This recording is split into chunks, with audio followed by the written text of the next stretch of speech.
Okay, તો સૌથી પહેલા આપણે છે ને ઇમ્પોર્ટ લોગિન કરીશું. લોગિનમાં મેલ આઈડી અને પાસવર્ડ નાખવાનો રહેશે. લોગિન કર્યા પછી મેઇન પહેલા ડેશબોર્ડ આવશે. ડેશબોર્ડની અંદર રિસેન્ટ એક્ટિવિટીઝ દેખાશે અને લેબોરેટરીનો વર્કફ્લો કઈ રીતે છે તે બતાવશે. પહેલા સેમ્પલ ઇનપુટ, ત્યારબાદ ક્વોલિટી કંટ્રોલ અને પછી છેલ્લા રિક્વેસ્ટ રિવ્યુ એ રીતે. તો પહેલા એડમિન લોગિન છે. એડમિન લોગિન માંથી આપણે યુઝર્સ ક્રિએટ કરવાના રહેશે પહેલા. એના માટે સેટઅપની અંદર એક્સેસ કંટ્રોલમાં યુઝર્સ કરીને છે. યુઝર્સની અંદર ન્યૂ યુઝર, એમાં યુઝરનું નામ, ફર્સ્ટ નામ, લાસ્ટ નેમ, ઈમેલ એડ્રેસ અને ફોન નંબર, અને યુઝરની આઈડી કઈ રહેશે કે યુઝર નેમ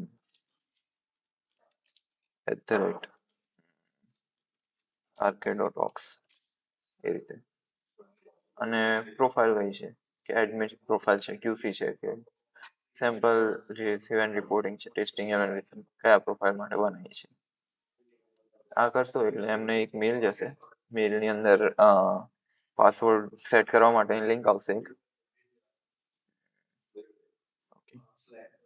ત્યાર પછી લોગિન કરવાનું છે. લોગિન કરશે એટલે એમને જે પેજનો એક્સેસ હશે તે પેજીસ દેખાશે એમાં. ત્યાર પછી આપણે કસ્ટમર ક્રિએશન કરીશું. ફર્સ્ટ ઓફ ઓલ તો કસ્ટમર ક્રિએટ કરવા માટે સેલ્સની અંદર કસ્ટમરનું પેજ છે. ત્યાંથી ન્યૂ કસ્ટમરમાં જઈને કસ્ટમર નામ, એનું ટેક્સ આઈડી, જો જીએસટી આઈડી હોય તો જીએસટી આઈડી, પાન કાર્ડ હોય તો પાન કાર્ડ, તેમાંથી જે એડ કરવું હોય તે.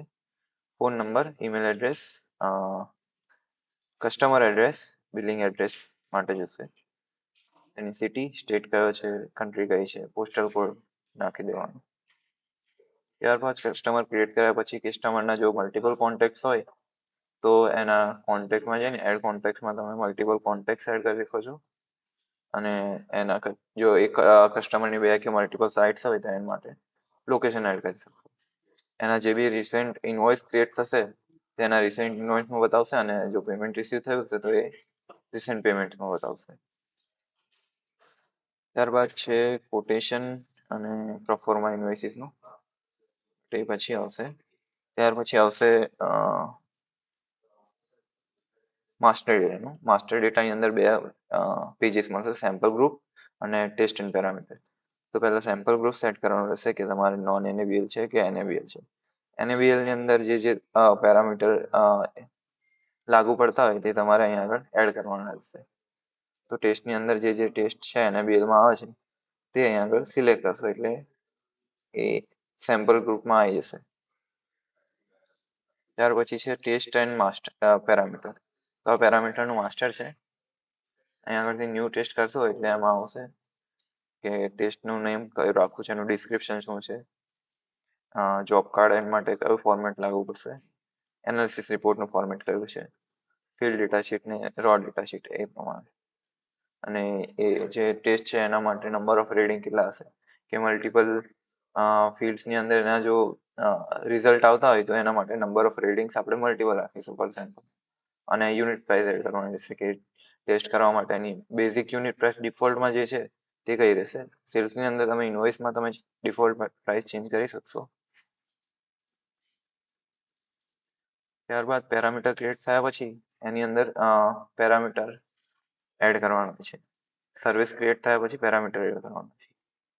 પેરામીટરની અંદર પેરામીટરનું નેમ, કયા આગળ પરફોર્મ થશે, એનો યુનિટ શું છે, સ્પેસિફિકેશન કયું છે અને ટેસ્ટ મેથડ કઈ એપ્લિકેબલ છે તે આવશે, અને એના કેટલા રીડિંગ હશે પેરામીટર એ પ્રમાણે, અને સિક્વન્સમાં કે કયા ઓર્ડરમાં આવશે એ અહીંયા ડિટેલ્સ એડ છે. અને એની ટેસ્ટ મેથડ અહીંયા આગળ તમે એડ કરી શકશો. તો બીજી મલ્ટિપલ ટેસ્ટ મેથડ હોય તો એ એડ કરી શકો. નવું પેરામીટર એડ કરવા માટે અહીંથી નવું ફોર્મ ઓપન થશે. તો એની અંદર એફએસ સ્ટાન્ડર્ડ લિમિટ્સ ને એ બધું ઇન્ક્લુડેડ છે કે મિનિમમ લિમિટ કેટલી હોવી જોઈએ, મેક્સિમમ લિમિટ કેટલી હોવી જોઈએ, એક્સેટ્રા. અને એમાં જો કોઈ ફોર્મ્યુલા લાગુ પડતી હોય તો એના માટે વેરિયેબલ કેલ્ક્યુલેશન છે કે તમારે અહીંયા આગળથી એડ વેરિયેબલ કરવું પડશે, અને કયા જે બે વેરિયેબલ છે એનું પ્લસ કે માઇનસ તમારે સમ કરવો હોય, ડિવિઝન કરવું હોય, જે રીતે તમારે સરવાળા બાદબાકી કરવો હોય એ અહીંયા આગળ એડ થઈ જશે.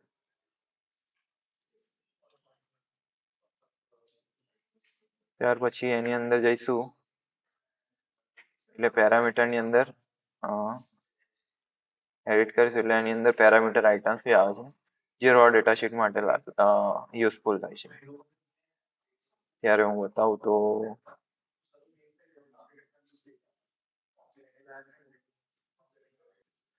તો બી મેં લઈ લઉં છું આમાં કે કોકોનટ સીડ છે, કોકોનટ ગ્રાઉન્ડનટ ઓઇલ છે, કેસ્ટર ઓઇલ છે, આ બધા છે. આમાંથી કોકોનટ ઓઇલમાં જઈને આ બધા પેરામીટર છે. એમાં મોઇશ્ચરનું ઇમ્પ્યોરિટી છે, આની અંદર આ પેરામીટર આઇટમ છે. તો આ બધા રો ડેટા શીટ માટે યુઝફુલ થશે કે અહીં આગળ જેટલા બી પેરામીટર આઇટમ્સ તમે એડ કરશો તે ફોર્મ્યુલા માટે કામ આવશે, કેલ્ક્યુલેશન શીટ્સ માટે. એમાં બી બે ટાઈપ આવે છે કે લેબ ડેટા શીટમાં એ એપ્લિકેબલ થશે કે ફિલ્ડ ડેટા શીટમાં એપ્લિકેબલ થશે. ત્યાર પછી જો તમારે ક્લોન કરવું હોય એ ટેસ્ટ તો એના માટે બી ઓપ્શન છે અહીંયા આગળ. એના પછી છે લેબોરેટરીમાં જઈએ, સેમ્પલ ઇનવોલ્વ.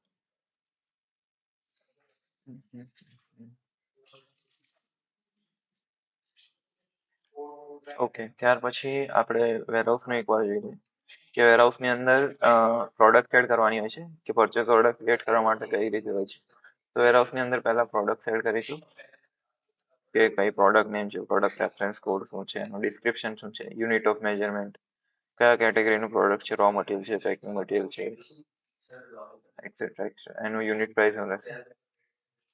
એના પ્રમાણે અહીં આગળથી એનું વેન્ડર માસ્ટર છે, વેન્ડર એડ કરવાનું રહેશે, સેમ એઝ કસ્ટમર કે જે રીતે આપણે કસ્ટમર એડ કર્યું એ રીતે વેન્ડર એડ કરવાનું રહેશે. અને વેન્ડરની અંદર આપણે ડિફાઇન કરીશું કે કયા ટાઈપનું મટીરિયલ એના પાસેથી ઇમ્પોર્ટ કરવાનું છે. ત્યાર પછી અહીં આગળ પરચેસ ઓર્ડર છે, પરચેસ ઓર્ડર થ્રુ આપણે મટીરિયલ ઇમ્પોર્ટ કરવા માટે પરચેસ ઓર્ડર બનાવી શકીએ છીએ. તો વેન્ડર એડ કરીશું પહેલા. વેન્ડર એડ કર્યા પછી પ્રોડક્ટ એડ કરવાની હોય છે.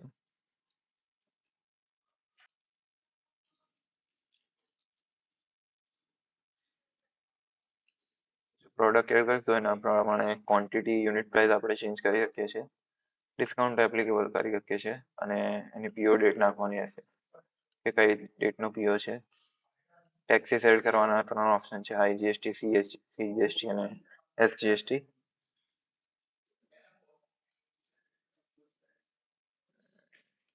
ત્યાર પછી પેમેન્ટ્સનું છે કે કોઈ કસ્ટમર પાસેથી તમારે પેમેન્ટ આવ્યું તમારા સેલ્સ ઓર્ડરનું, તો એ તમે અહીં આગળ એડ કરી શકો છો કે કયા બેંક એકાઉન્ટમાં તમારે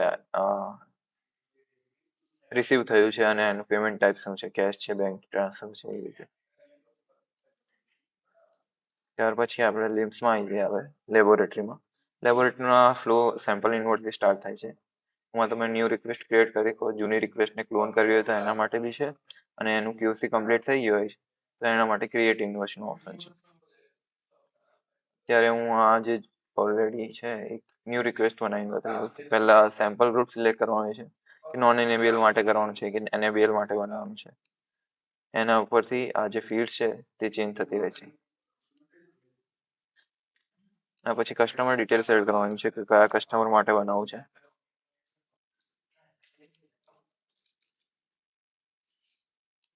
તો અહીં આગળ સર્ચ કરીને તમારે કસ્ટમર સિલેક્ટ કરવાનું રહેશે. ત્યાર પછી એનું બાયર પાર્ટીનું એડ્રેસ, નોટિફાઈ પાર્ટીનું એડ્રેસ, નેમ એડ કરવાનું છે મેન્યુઅલી. દેન કોમોડિટી સિલેક્ટ કરવાની છે કે કઈ કોમોડિટી માટે આપણે રિક્વેસ્ટ બનાવી રહ્યા છે. Then product group, sample area and batch details, આ બધી ડિટેલ્સ મેન્ડેટરી છે. એઝ પર યોર યુઝ તમે એડ કરી શકો છો.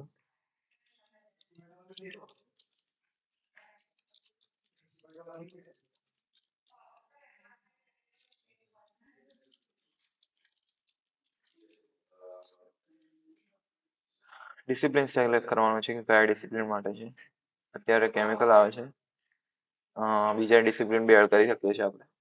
ક્વોન્ટિટી ઓફ સેમ્પલ, કેટલા સેમ્પલ ક્વોન્ટિટી છે, 500 ગ્રામ છે, કેટલા નંબર ઓફ બેગ્સ કે કેટલા બેગ્સમાં આવ્યું છે, 2 બેગમાં આવ્યું છે 500 ગ્રામ કે 3 બેગમાં આવ્યું છે, એ રીતે સેમ્પલ કન્ડિશન એડ કરવાની છે કે પેક છે, સીલ છે. દેન મોડ ઓફ સેમ્પલ, કે કયા ટાઈપનું સેમ્પલ છે.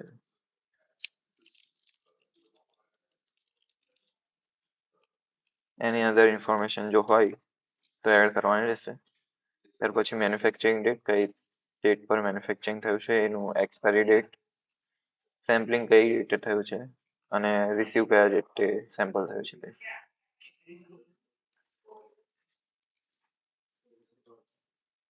અને રિટેન કેટલા દિવસમાં કરવાનું છે, 1 દિવસમાં છે કે 15 દિવસ, બે ઓપ્શન રાખ્યા છે. બીજા એડ કરશે તો કરી દઈશું એડ. હા, ઇશ્યુ નહીં. એની અધર રિમાર્ક્સ ઓકે હોય તો ઓકે લખી દઈશું આપણે અત્યારે.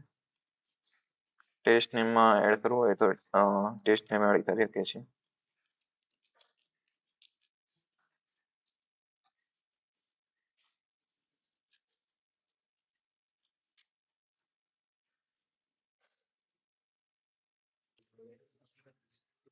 ઓકે, આમાં સેમ્પલ ડિટેલ્સ એડ કરીશું આપણે.